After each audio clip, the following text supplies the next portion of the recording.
హల్లెలూయా. దేవుని పరిశుద్ధ నామమునకు స్తోత్రం కలుగును గాక. ఈ రోజు దేవుని వాగ్దానము ఇర్మీయా గ్రంథము 29వ అధ్యాయము 12వ వచనము.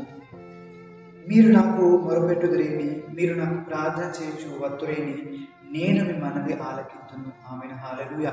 ఈరోజు దేవుడు మనకిస్తున్న వాగ్దానం ఏంటంటే, మీరు ఏ విషయంలో ప్రార్థన చేస్తున్నారో, ఏ విషయమై మీరు నాకు మొరపెట్టుచున్నారో ఆ మొరను నేను ఆలకించి మీ జీవితంలో నెరవేరుస్తానని చెప్పి, ఈరోజు మీ జీవితంలో జరగని కార్యమును బట్టి, మీ ఉద్యోగ విషయంలో కావచ్చు, మీ గర్భఫల విషయంలో కావచ్చు, మీ వివాహ విషయంలో కావచ్చు, మీ కుటుంబ విషయంలో కావచ్చు, మీ బిజినెస్ విషయంలో కావచ్చు, మీ ఆరోగ్య విషయంలో కావచ్చు, ఈరోజు మీరు ఏ విషయంలో దేవుని యొద్ద మొరపెడుతున్నారో, ఏ విషయమై దేవుని సన్నిధిలో ప్రార్థన చేస్తున్నారో దానికి దేవుడు అంటున్నాడండి, మీరు నాకు పెడుచున్న మొరను, మీరు నాకు చేస్తున్న ప్రార్థనను నేను ఆలకించి మీ జీవితంలో కార్యం జరిగిస్తాను అని చెప్పి.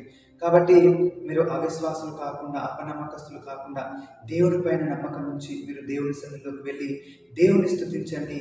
దేవుడు మన జీవితంలో మనం ఊహించని గొప్ప కార్యములు చేస్తూ, మనం ఏదైతే మొరపెడుతున్నామో, ఏదైతే ప్రార్థన చేస్తున్నామో అవి మన జీవితంలో తప్పకుండా చేస్తాడండి. అట్టి కృప దేవుడు మనందరికీ దయచేయును గాక. ఆమేన్. హల్లెలూయా.